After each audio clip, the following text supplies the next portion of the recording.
Welcome back to the 2E Report. Last April 6th, another significant decision was made that affects the legality of anti-gun laws, specifically those relating to marijuana and other drugs. This decision builds upon the precedent set by the New York State Rifle and Pistol Association versus Bruin case.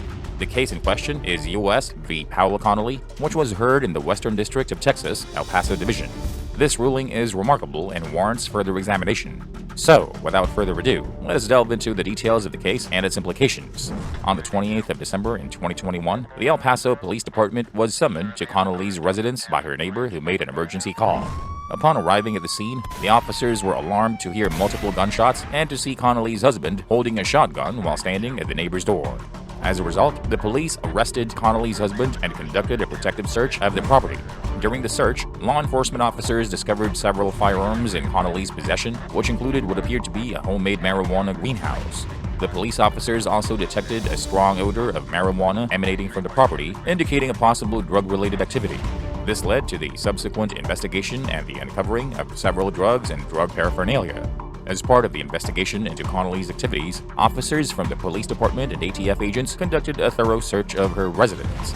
This search resulted in the discovery of several drugs and drug-related items, including 1.2 grams of marijuana, 0.21 grams of marijuana extract, 27.74 grams of edibles, and 37.74 grams of suspected magic mushrooms. The search also led to the recovery of various drug paraphernalia, including a potential involvement in drug-related activities. Additionally, law enforcement officers discovered several firearms and ammunition during their search of Connolly's residence. What's more, the officers found that several of the firearms were registered to Connolly. These findings have significant implications in light of the charges filed against her. Following the incident involving her husband, Connolly provided the responding officers with crucial information. She revealed that her husband had been smoking crack recently and that he had used cocaine with their neighbor on the night before the incident. In a subsequent recorded interview with the El Paso Police Department, Connolly confirmed these claims. When questioned about her own drug use, she disclosed that she regularly uses marijuana to help with her anxiety and to sleep at night. These revelations provided key insights into the investigation and ultimately led to Connolly's indictment. She was charged with 1 count of possession of a firearm by an unlawful user of a controlled substance in violation of 18 U.S.C. 922 G3. In addition to this, she was also indicted on 1 count of transferring a firearm and ammunition to her husband, who was an unlawful user of a controlled substance in violation of 18 U.S.C. 922 D3. These charges carry significant legal implications and could result in serious consequences for Connolly. If any of you are interested in reading the order, I will provide a link down below. But back to the case. So, the judge and the defense team for Connolly are utilizing the Rahimi case as a persuasive tool to steer the judge toward the Bruin decision.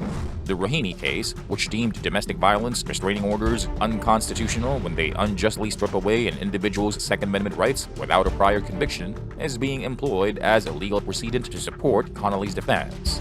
In case you do not recall, I will provide a link.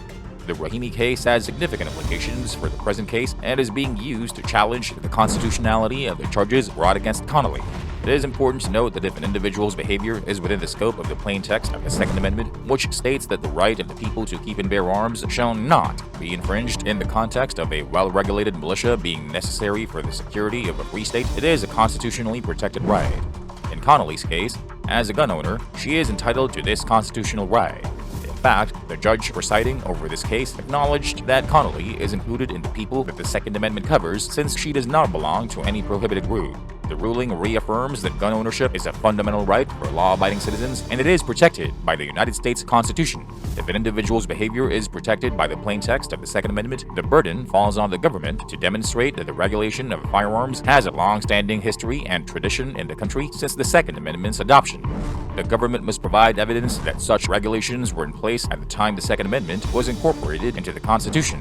It is not the responsibility of the accused individuals to disprove the government's claims. Therefore, the government must present a compelling argument that the regulation of firearms has a long-standing history in the United States to justify the restriction of an individual's Second Amendment rights. In an effort to establish a long-standing history of firearm regulation, the government presented 9 total laws from colonial times that dealt with intoxication and how it could pose a threat to public safety.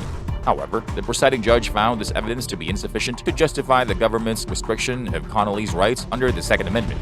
The judge reasoned that the government's argument was flawed, as it equated the possession of firearms by an individual who uses marijuana for medical purposes to the use of a car by an individual who drinks alcohol on weekends. The judge noted that the government's argument would imply that someone who drank on weekends would be permanently banned from owning a car, which does not make sense. As such, the judge dismissed the government's argument and granted Connolly's motion to reconsider. Consequently, the court dismissed the charges brought against Connolly in counts 1 and 2 of the superseding indictment. The ruling was made by Judge Kathleen Cardone, a U.S. District Court judge, and was signed on the 6th day of April 2023. This decision is significant as it upholds the principle that the government must present compelling evidence to restrict an individual's Second Amendment rights and that the burden of proof is on the government to establish the constitutionality of any such regulations. It cannot be overstated how crucial the Bruin decision was for the protection of Second Amendment rights. Justices Alito and Thomas had been eagerly awaiting the opportunity to make a ruling on a Second Amendment case, as the Supreme Court had previously avoided such cases for a decade. During that time, many lower courts had routinely upheld gun control measures, creating a patchwork of regulations that varied by state and jurisdiction. However, the Bruin decision signaled a significant shift in the legal landscape as it established a framework for evaluating the constitutionality of gun control laws. The ruling required courts to analyze gun control measures in light of their historical roots and relation to the core purpose of the Second Amendment. This decision provided Second Amendment advocates with a legal framework for challenging gun control measures that they believed violated their constitutional rights. Since the Bruin decision, gun control measures across the country have come under increased scrutiny, and several have been found unconstitutional. This trend continued with the Massachusetts firearms roster decision, which was struck down as unconstitutional. The decision illustrates the power of the Bruin ruling in shifting the balance towards a more robust protection of Second Amendment rights. Bruin has really paved the way for the continued protection of Second Amendment rights, with more and more gun control measures being found unconstitutional. As the pillars of gun control continue to crumble, it is clear that the fight for Second Amendment rights is far from over, and there is still much work to be done to protect this fundamental right. The recent vacating and remanding of the Massachusetts firearms roster decision is yet another victory for Second Amendment advocates, and it further underscores the significance of the Bruin ruling. The decision to remand the case back to the district-level judge and consider the Bruin decision represents a turning point in the fight for Second Amendment rights. This decision is significant not only for its immediate impact on Massachusetts, but also for its potential implications in other states. The ruling suggests the other gun control measures that restrict the right to bear arms may be unconstitutional and could face legal challenges under the Bruin framework. It is undoubtedly a good time to be a Second Amendment advocate, with victories coming left and right. But we can't rest on our laurels. The fight is far from over, and vigilance is still required to protect our constitutional rights as law-abiding gun owners. The 2A Report is proud to stand with our fellow Second Amendment advocates and cover the latest developments in the fight for gun rights. We encourage everyone to support the organizations involved in these cases and to stay informed on the latest legal developments that impact their Second Amendment rights. And that's all the time we have for you today. I've outgrown my marijuana addiction over 2 decades ago. When I was in my teens, all I ever wanted to do after a pot session was eat and laugh and watch horror movies. Good times. But what's your take on marijuana and firearms? Do you think they go together well? Let us all know why or why not in the comments. If you like this type of content, please help our channel grow by clicking on the like, share, and subscribe buttons. And click on that notification bell so you're always updated on our future videos. Thanks, and have a good one.